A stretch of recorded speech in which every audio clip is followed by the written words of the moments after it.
go ahead and get started.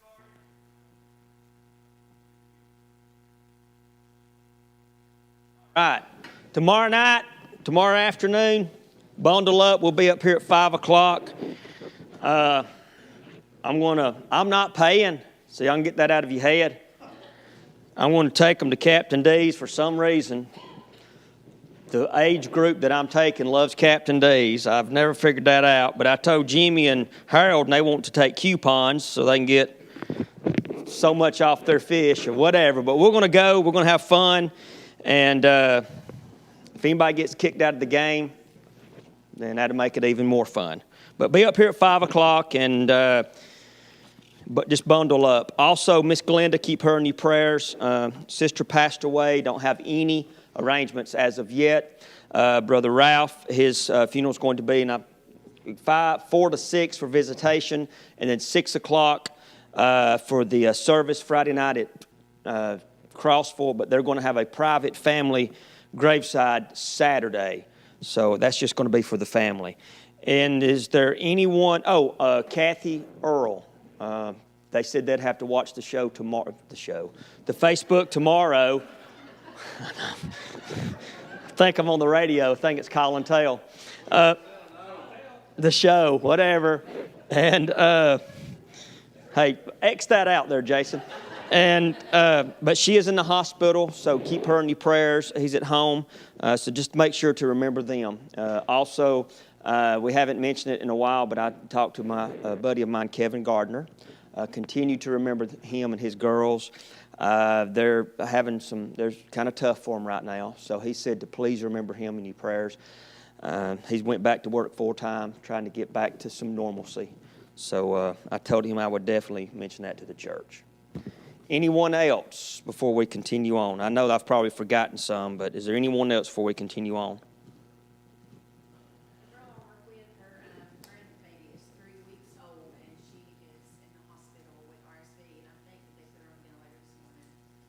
Oh, no. Okay. Unspoken. Anyone else? All right, let's go ahead and get started. You stand with us?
chapter, make sure I'm in the right chapter.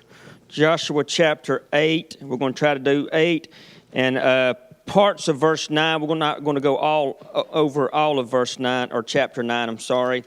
And then this is, and then after we go through a couple more chapters, maybe one more chapter in the book of Joshua, we're going to switch it up because after chapter 10 in the book of Joshua, what you basically have for the rest of the chapters is the division of the land.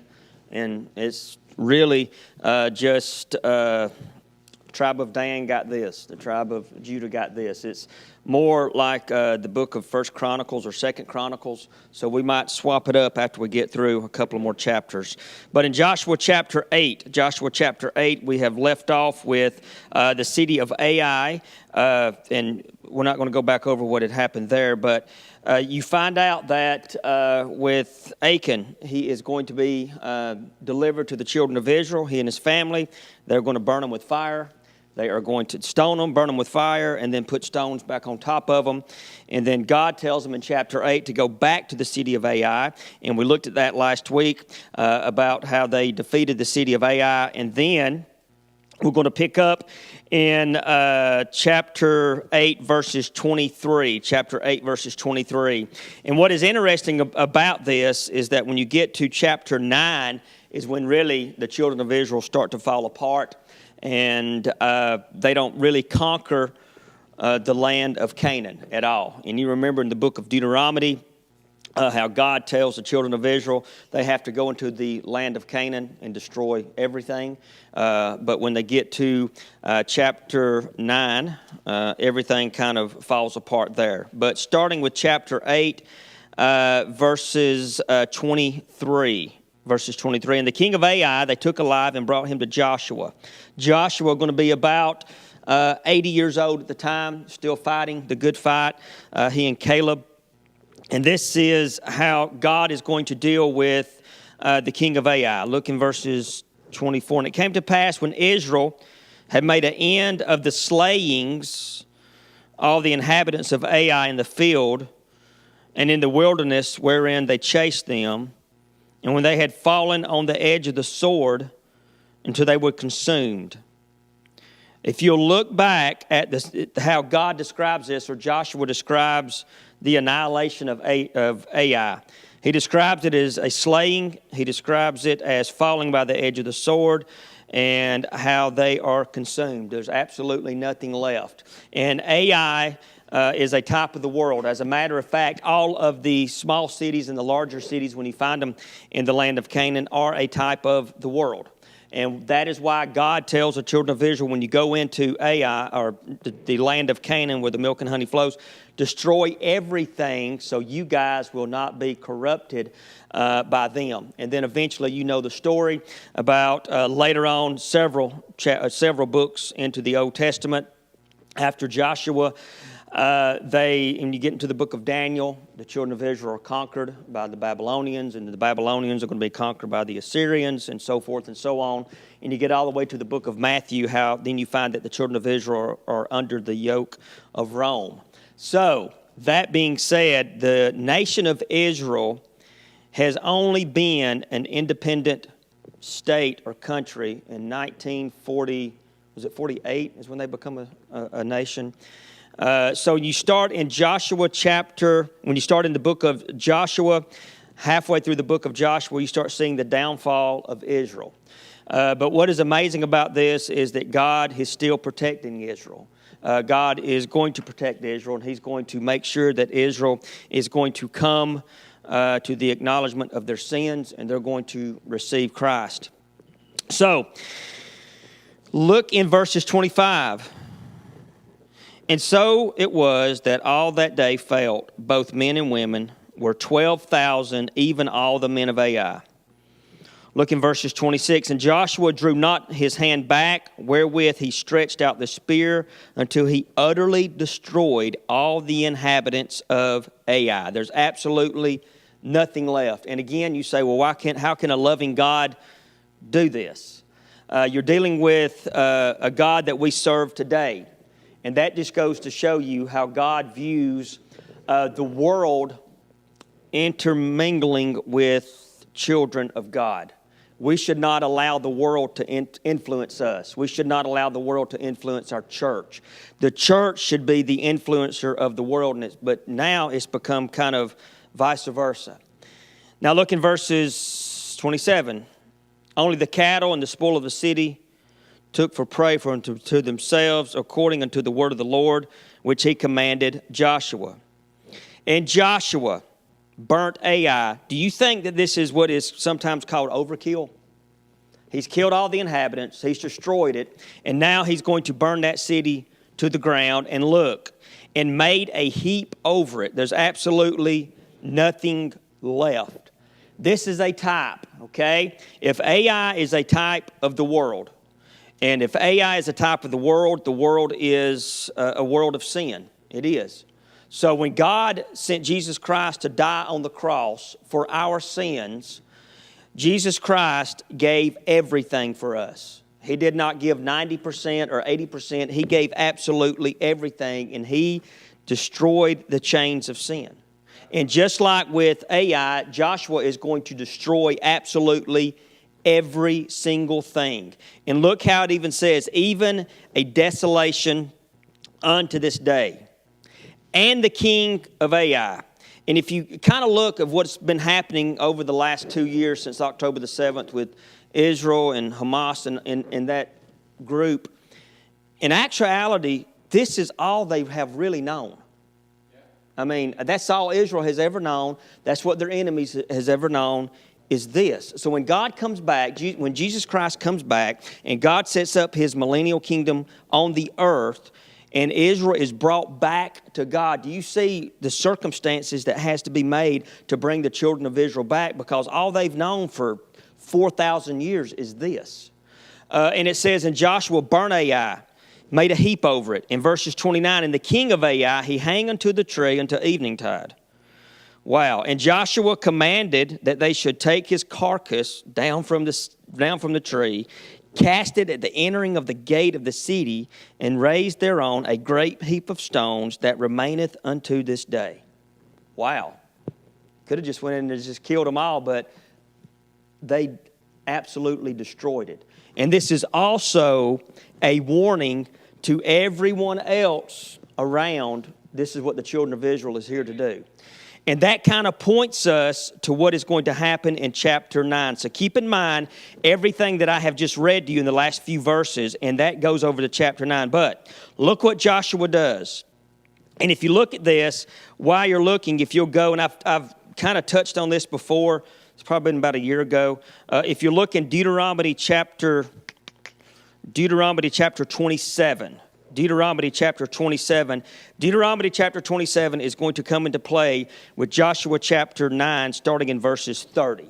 So if you look in Joshua chapter 9, verses 30, and if you'll go back to Deuteronomy chapter 27, I'm going to read Joshua chapter 9, starting in verses 30, then we'll go back to Deuteronomy, okay? It says, Joshua built an altar unto the Lord God of Israel in Mount Ebal. All right, so if you want to underline that. And this is what happens. And Moses, a servant of the Lord, commanded, and you'll find this in Deuteronomy chapter 27. And Moses, a servant of the Lord, commanded the children of Israel, as it is written in the book of law of Moses, an altar of whole stones over which no man hath left any iron.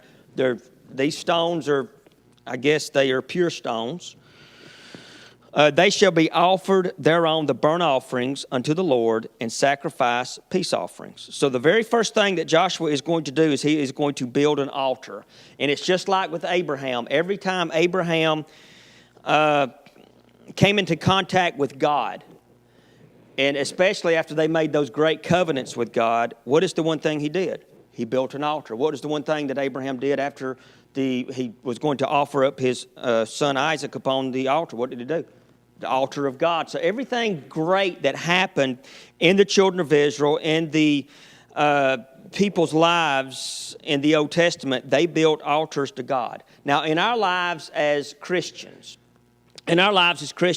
we sometimes in our past have not physically built altars to God, but we have places in our past where we have felt closer to God than we feel in other places. And I'm sure that these altars of God that was built by Joshua and was built by Abraham and Isaac and all these people in the Old Testament, these patriarchs of the Old Testament, I'm sure this is the places that they felt closer to God than they had ever felt anywhere else.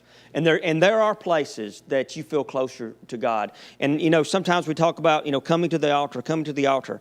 And I try to make it a point that you do not have to come to the front of the church. It's not even nowhere in the Scriptures you have to do that. A lot of that is just tradition. But it seems like when you come to an altar and you just put everything on there and you get up, and when you're walking back to your pew, guess what you're leaving behind? All your junk back there. So that is what happens when Joshua is going to build an altar, and he does it at Mount Ebal, okay? Now, here's what happens in verses 32, and we'll go back to Deuteronomy chapter 27. And he wrote thereupon the stones a copy of the law of Moses. So upon these stones that have never had any iron on it, what it basically means, no iron sharpened upon these stones. So these stones are fresh stones. Nothing has come in contact with these stones. And upon these stones, what he does is he writes a copy of the law of Moses, which he wrote in the presence of the children of Israel. A copy of the law of Moses. Now, some Bible historians will say, well, did he write the 10 Commandments? Or did he write the 613 laws that you find starting in Exodus, running all the way through Exodus, Numbers, Deuteronomy? We don't know. I would hope that he would just write the 10 Commandments, because if he's writing 613 laws, he's going to be out there a long time, and that's a lot of rocks. So let's just say, for tonight's sake, he writes the 10 Commandments on the stones. And there's a guy that I sometimes listen to on a podcast, and he's an agnostic. He is. But he made a comment one night. He said, if people in America, Christians, atheists, if they would just follow the 10 Commandments, this world would be a great place. It would. Just those 10 rules. So when they wrote, let's just say he writes the 10 Commandments on there. They're writing this 10 Commandments, and it's found also in the book of Ecclesiastes. They are writing it upon a stone that is something that is unbreakable, all right? In the presence of the children of Israel. And all of the children of Israel, we'll go back to Deuteronomy here in a second. All of Israel, their elders or officers or judges, stood on the side of the ark and on the side of where the priests are, the Levites, which bear the ark of the covenant, as well as the what? Stranger. Do you know who that is? That's us. That's the Gentiles. So in the book of Exodus, and I may have mentioned this to you guys before, if you want to back me up on this, just go rent 10 Commandments for Charlton Heston and you'll enter it. It will verify it. So anyway, when the children of Israel are leaving Egypt, you've got all of these Egyptians and all of these slaves are like, where are they going? Well, they're getting out of Egypt. We're going to go with them. And they intermingle with the children of Israel. So that is how that we are known. This is what is so funny. In the Old Testament, Gentiles are not known as Gentiles. We're known by two words. Heathens and strangers. And that's not great compliments. They don't say the word Gentile because it's not even invented yet. That don't come into play until you get into the New Testament, which that's found in the book of 2 Kings when they finally figure out what a Gentile was, but they wouldn't even call them that. So we are known as strangers and heathens. But when you get to the book of Romans, you get to the book of Hebrews, and you get to these great Pauline letters, do you know how we are described? We are described as a wild branch that is grafted into an olive tree. And we become part of the covenant of Abraham, the covenant of God, and we are all one. We are no longer Jew. We are no longer Gentile. We are known as God's bride, the church. But now we're strangers and we're heathens, okay? So if anybody ever says, well, I come from royalty. No, actually, you come from heathens and strangers, just to be honest, all right?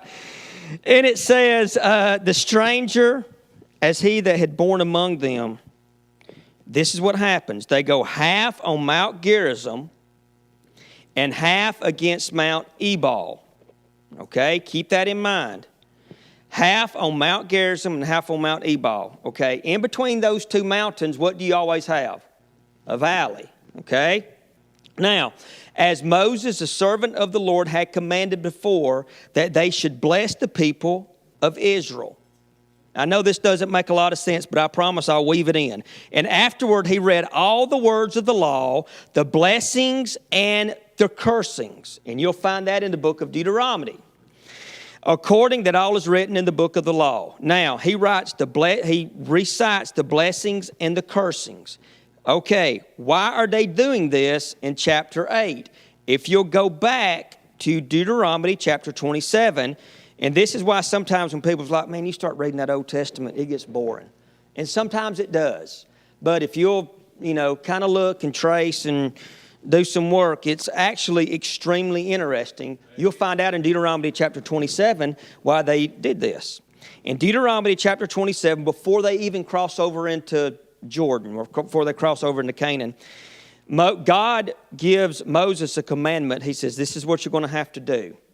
And God is giving this commandment to Moses on the simple fact is God knows that the children of Israel one day are going to have a chapter 8 in the book of Joshua. He already knows this is going to happen, so he's preordained, and he's going to make sure that they know that what they are going to have to do when they get over there. And here's the law. In Moses, Deuteronomy 27, with all the elders of Israel commanded the people saying, keep all the commandments which I command you this day. If you start in the book of Exodus, Numbers, Leviticus, Deuteronomy, that word is carpet bombed all throughout that. Commandment. What are they known as? The 10, is it suggestions? No. The 10 Commandments. The law of Moses is known as commandments. And you'll notice he says, keep all the commandments which I command you this day. So for the children of Israel and for us as a church, we are commanded to obey the commandments. Okay? Do we do it? No. All right? But we serve a forgiving, loving, gracious, merciful God. And ye shall be on the day, and it shall be on the day when you pass over Jordan. And you'll find that actually in the book of Joshua. We just found it, okay? He says this is what you're going to have to do. You know what God is telling them in Deuteronomy chapter 27? You're going to win this. If you'll just listen to what I'm telling you, we are going to win this. I've given you the land. Just obey the commandments. On this day, when you pass over the land, Jordan, unto the land of God, that God giveth thee, that ye shall set up great stones with plaster them with plaster. Okay? So here's the stones. They've got all these rocks, and they do this actually in Joshua. And thou shalt write upon them the words of the law. Okay? And he describes the land of milk and honey that God had promised. Here's the commandment they got to do. Here's what they have to do. Therefore, it shall be, when you have gone over Jordan, that ye shall set up these stones which I command you this day in Mount Ebal, and thou shalt plaster them with plaster. Is Joshua doing that? Yes. He goes over there and he goes on Mount Ebal, which is basically, it's not a real gigantic mountain, it's a hill. So he's doing this. And thou shalt build an altar unto the Lord thy God. What is Joshua doing? Obeying the commandments of God. All right? An altar of stones, and thou shalt not lift up any iron tool upon them. So far, and if you'll notice this, when the children of Israel and Joshua and Caleb and all of them are following the commandments of God, how are they actually doing? Great. They're batting 1,000. But when they go against the laws of God, you wind up with everything falling apart. So right now, they are actually doing what they're supposed to do. Verse 8. And thou shalt build an altar unto the Lord thy God of whole stones, and thou shalt offer burnt offerings thereon upon the Lord thy God. And he says you have to offer peace offerings. Thou shalt eat there, rejoice before the Lord thy God. Actually, a peace offering is also known as a thanksgiving offering. So when you'd offer up a peace offering, it's the same offering. Sometimes it's known as a Thanksgiving offering. Sometimes it's a peace offering. It's basically saying thank you for what you've done for us. All right? Thou shalt write upon these stones all the words of the law. The last two words is important. Very plainly.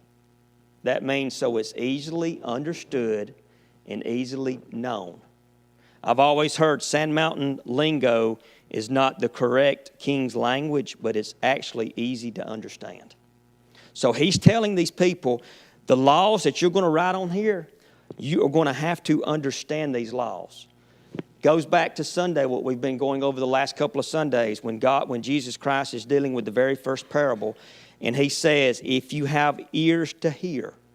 It's basically saying, if you have ears to hear, it should be pretty plain what I'm telling you. And we'll look at this maybe next Sunday or this Sunday. One of the questions that God asked the disciples, or Jesus asked the disciples after he gives the parable, is this question: do you understand what I'm telling you?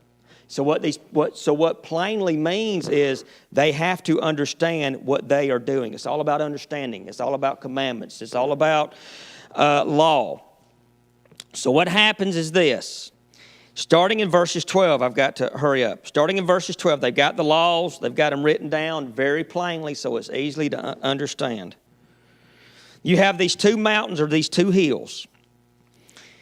And this is what happens. You shall stand upon, this is verse 12, Mount Gerizim to bless, and the people, and when you come over Jordan, he names off Simeon, Levi, Judah, Issachar, Joseph, and Benjamin. Those tribes go upon Mount Gerizim. Okay, so you take those tribes and you put them upon this mountain after the laws have been written. And this is the mountain of blessings, all right?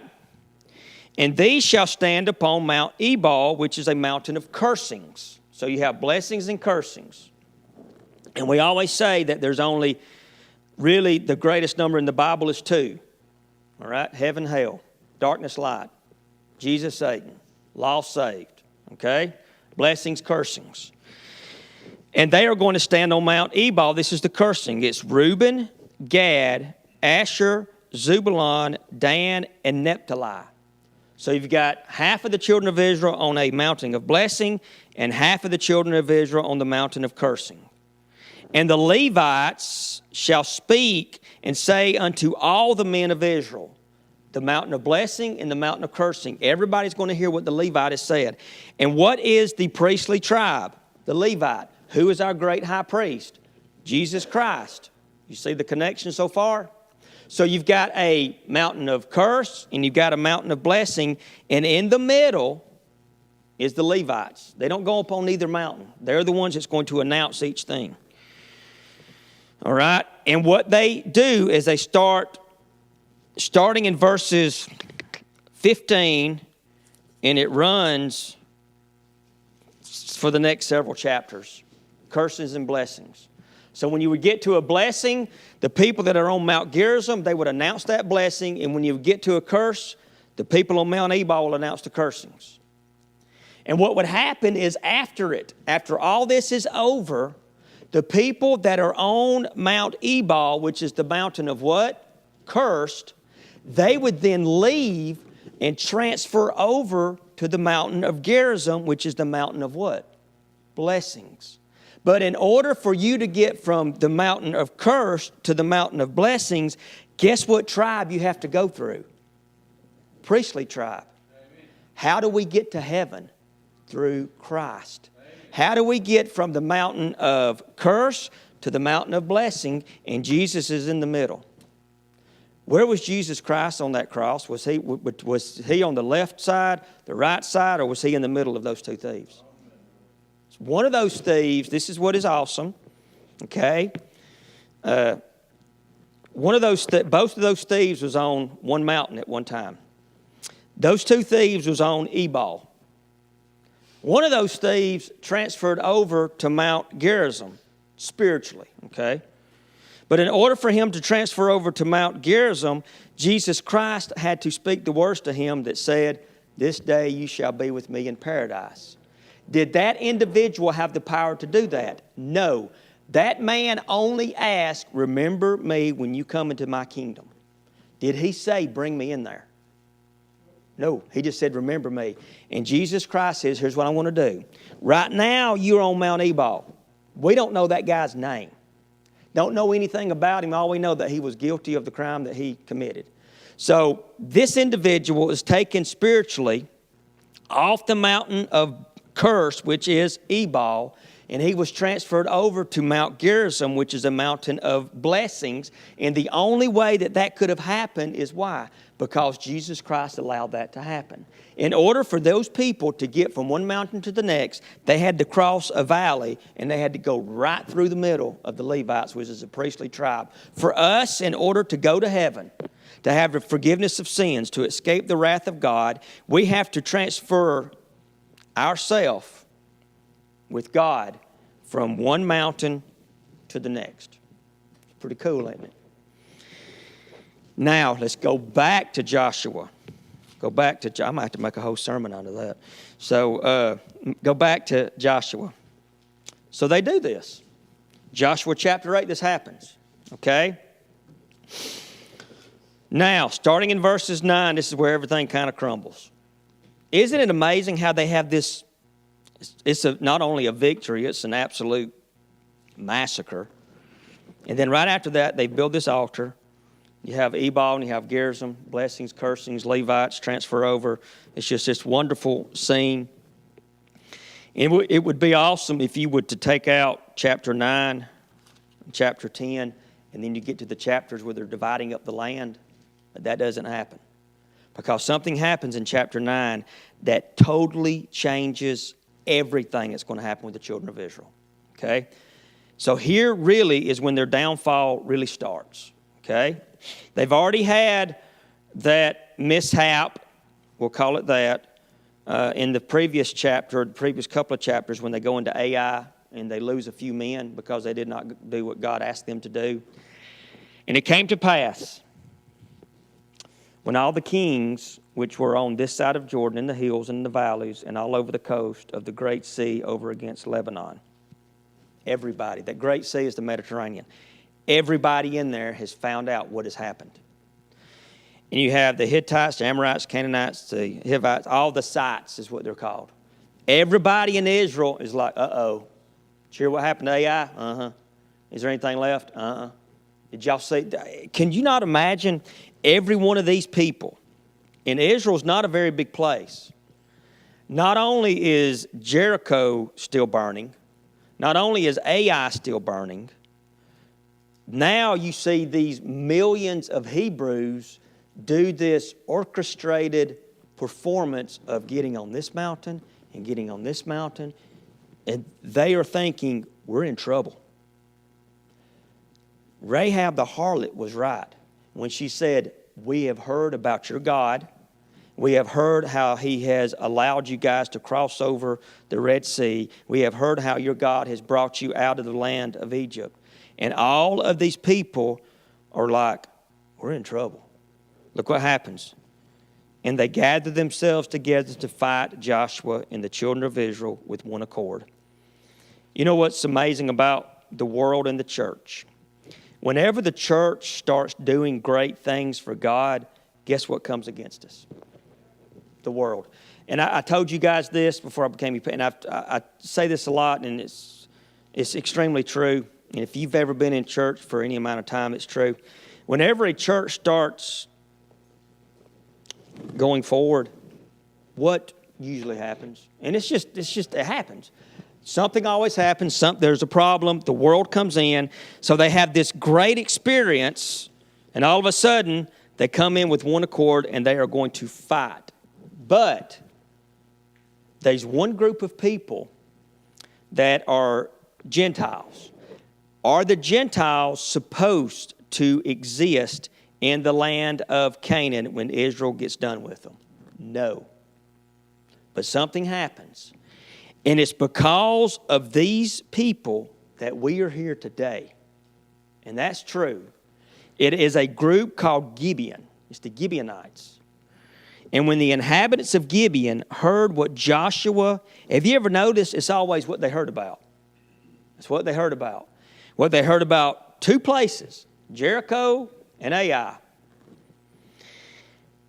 They do something. Now, Gibeon, Bible historians tell us, was probably one of the wealthiest cities or wealthiest communities in that area. They were very, very wealthy.